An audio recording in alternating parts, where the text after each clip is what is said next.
Well, hello, everybody. It is the feast of St. Antony of the Desert, January 17th.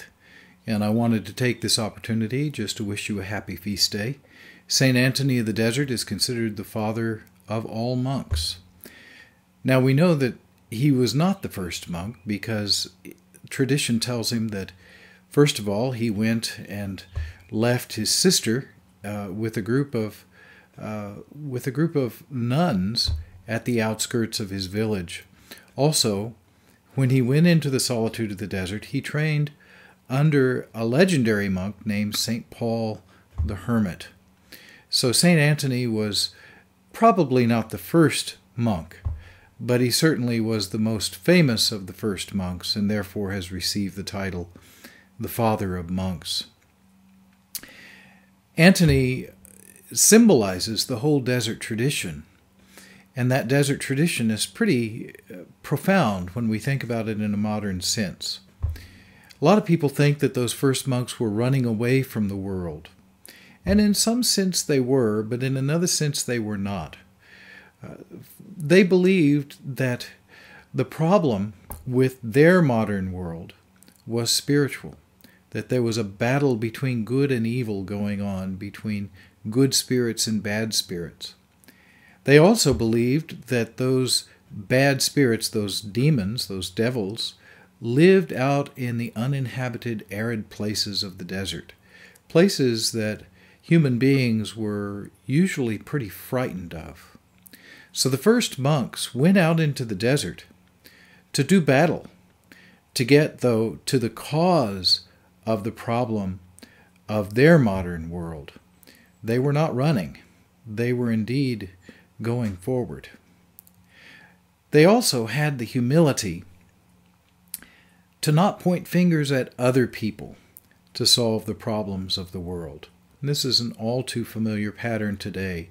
Well, if only other people would get their lives together, my life would be okay. The monks didn't take that approach.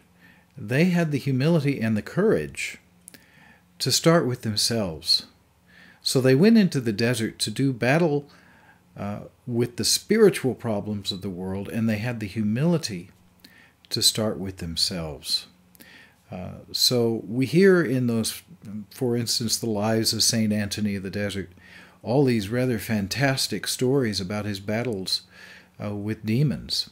But when we realize that what he was really doing was he was doing battle with the evil that waged war within his own human heart, that tried to take him over in his darker and more doubtful periods of his life. Then we understand that even somebody like St. Antony, who goes into the desert to be alone, has something to teach us. Now the word monk, monos and monachos, first meant one and alone, and it applied to hermits. And of course, those first solitaries, like St. Antony of the Desert, were monks in the full sense of the word. But people found out they were there, and pretty soon other people came to join them. And huge colonies of solitaries began to develop. And therefore, we learn another aspect of the word monk, and that is one. That these first monks in the desert were united with each other because they had the humility to look to their own faults rather than to others. These first colonies were places of great peace. No doubt, in hindsight, the legends have been embellished somewhat, and they had real problems, just like we have real problems in their communities.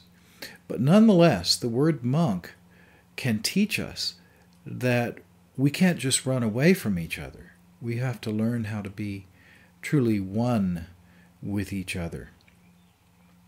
So these are just a few of the thoughts that come to my mind on the feast of St. Antony of the Desert.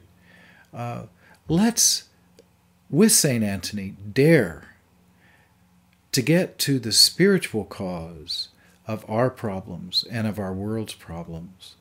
Let's dare to begin not by pointing fingers at other people, but let's start with ourselves. Let's have that humility.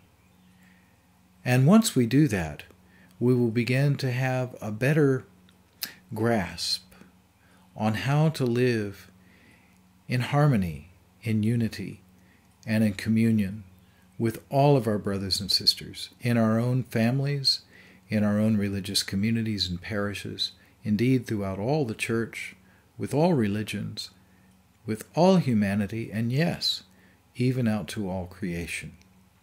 So then we discover that great paradox, that we are separated from all and united with all. And that is one of the great lessons of the first solitaries of the desert. Everybody have a blessed feast of St. Antony of the desert. Thank you.